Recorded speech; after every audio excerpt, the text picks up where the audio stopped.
Welcome to my vlog!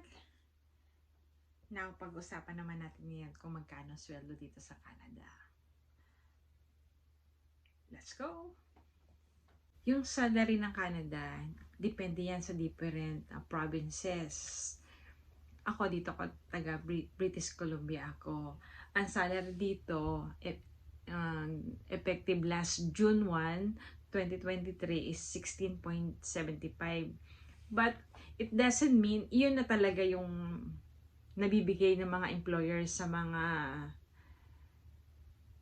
trabahador.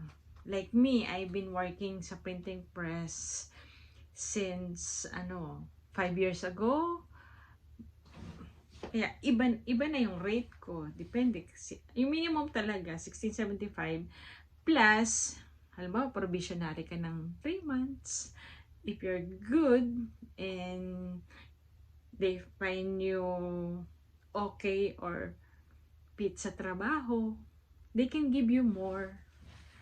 Yun lang talaga. Yun lang. Yung sinasabi nyo, yun lang sa mga baguhan, sa mga estudyante, more of them, ayun, sa minimum wage. But kung makakatsamba ka talaga ng mga employer na maganda magpasahod, talaga, mataas din ng konti talaga yung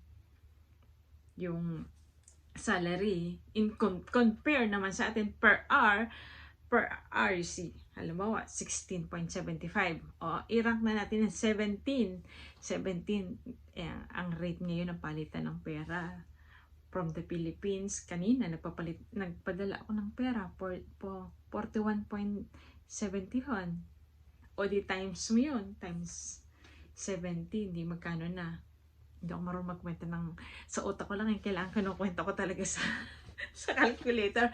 But yung 1 day dito, what I mean, yung 1 hour dito, i-compare dun sa 1 day natin sa Pilipinas, diba malaki ng diferensya? Kaya, siguro yung pero mahal talaga yung buhay dito, yung expenses, ganun din naman. But to think na yung everyday routine everyday na gastos, kung i-compare naman natin yung buhay dito tsaka buhay sa Pilipinas, kasi dito parang kung masipag ka naman talaga, makakahanap ka ng magagandang trabaho. At talagang kahit pagki-cleaning, dumaan talaga ako sa cleaning sa airport. Naglilinis talaga ako doon. Sa hotel, cleaner. Kaya siguro being here in Canada is such a big help. Hindi naman kami yung sobrang hirap na hirap. But siguro I might say na Canada helped a lot para sa aming mag-ina nung nakapunta kami dito sa Pilipinas na. Nagtrabaho man ako doon siguro nung working student man ako when I was college. Below minimum naman ako doon. Siguro parang sa bagay, it's 20 years ago, 2000, at nakasurvive sa college life ko. Nagtatrabaho pa ako doon as secretary ako ng lending investor. Ayun. But ang importante, ito yung sabihin ko na yung mga salary with ng different provinces dito, yung sa Alberta $15. But don't relate na lang doon sa mga salary. Basta makapasok kayo dito, yun yung mahalaga, ma-PR o kaya ma-citizen kayo dito, yun yung mahalaga, na kahit anong trabaho mapapasukan nyo na basta naka-PR kayo o nakakuha kayo ng working permit dito. Matapos nyo lang mga kontrata nyo sa mga pinilian yung trabaho, sa pag-apply online, tapos naka-work permit, pwede na kayo maghanap ng mga trabaho na talagang gusto nyo, yung salary, yung makahanap kayo ng kumpanya na mataas na magbigay ng salary. Yun yung importante. But I will let you know kung ano pa yung mga ibang salary pa dito sa Canada. Yung Alberta, as of October 21, nag-increase sila, $15 na sila. Ito nga yung British Columbia, 1675, dito yun sa amin. Tapos, Manitoba, 1530. New Brunswick, 1475. Newfoundland and Labrador, 15.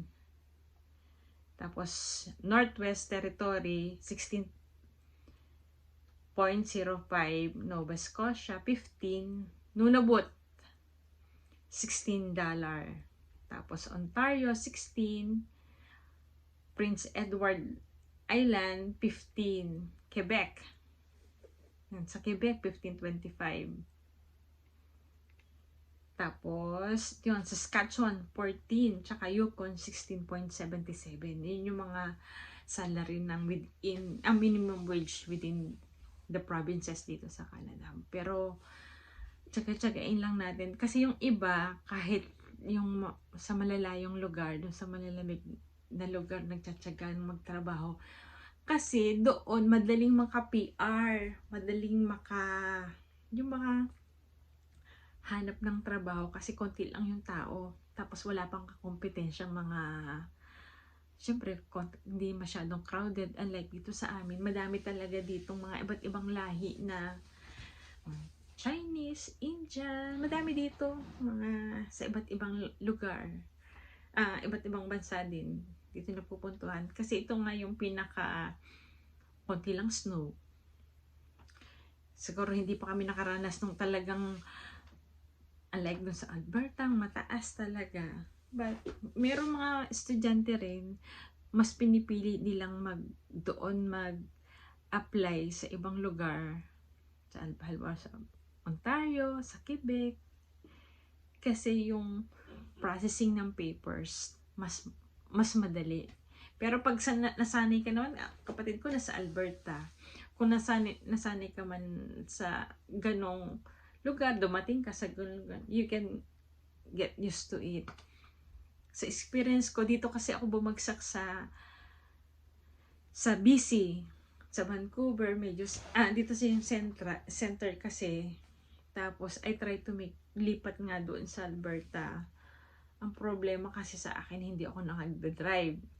Doon, pag sinabi mong malapit, hindi totoong malapit kasi malayo talaga. Halimbawa dito, yung pwede ko nang i-travel ng within 10 to 15 minutes. Doon medyo malayo eh. Kailangan talaga marunong mag-drive doon. Meron naman mga bus, kaso kasi medyo bago pa lang silang kung doon ka talaga at sanay ka na doon, yun, pwede man. But, yung salary doesn't matter. Parang after mo na ma-PR, after mong magkaroon ng citizenship, yun, kahit saan mo pumunta. Kung ayaw mo ng snow, lipat ka dito sa amin sa Alberta, dito sa amin sa British Columbia. Dito, kasi kahit mag-bus ka lang, okay lang. Tapos, yung mga bata, syempre doon, kailangan i-drive talaga yung mga bata. Kasi, medyo malayo. Sabagay, kung doon ka rin naman malapit sa mall, okay lang. Dito, sanay na kasi kami dito na mga 5 minutes, nandun ka na sa bus stop. Tapos, ang bus, yung siguro, wala pang 10 minutes, nandiyan na. Nung time na nandun ako sa Alberta, siguro nahihirapan ako kasi hindi naman ako sanay dun sa ganung malayuan. Tapos kasi dito yung sweldo namin every 2 weeks. 80 hours in 2 weeks. Halimbawa, sweldo ka ng 16.75 times 80, magkano na yun? 1,340. Kung i-times mo naman yung sa Pilipinas, may 54,000 ka na, o 50,000 plus. Pero, huwag naman tayo magkwentahan ng ganyan kasi syempre may gastos din. Gastos sa bahay, pagkain.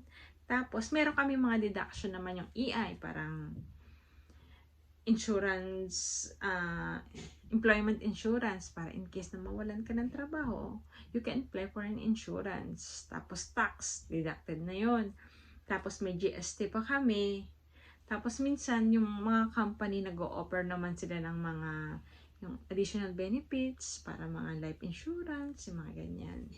It's depende naman sa'yo kung gusto mo para kung maganda naman ang meron kasi meron man ako para yung mga massage therapy, yung mga sa dentist, life insurance, travel insurance, covered naman kami ni ganyan kasi maganda naman na may mga deduction na ganyan para in case anything happen, knock on wood naman, sana wala namang mangyari. Parang nagagamit mo rin.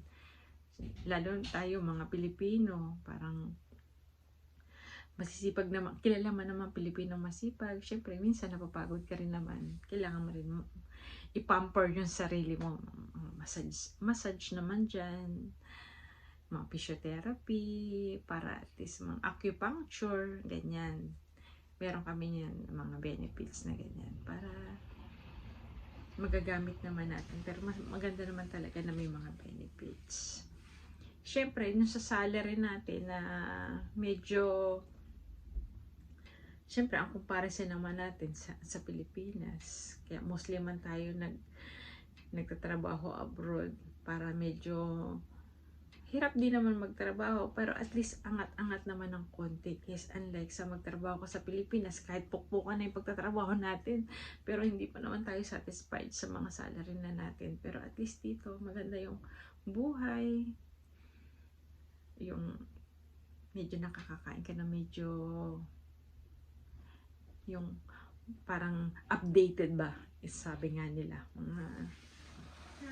Ayos din naman yung nasa Pilipinas, but siguro for us parang a better future para sa mga bata, sa mga anak natin in case, or para sa pamilya, and for a change siguro din ng lifestyle.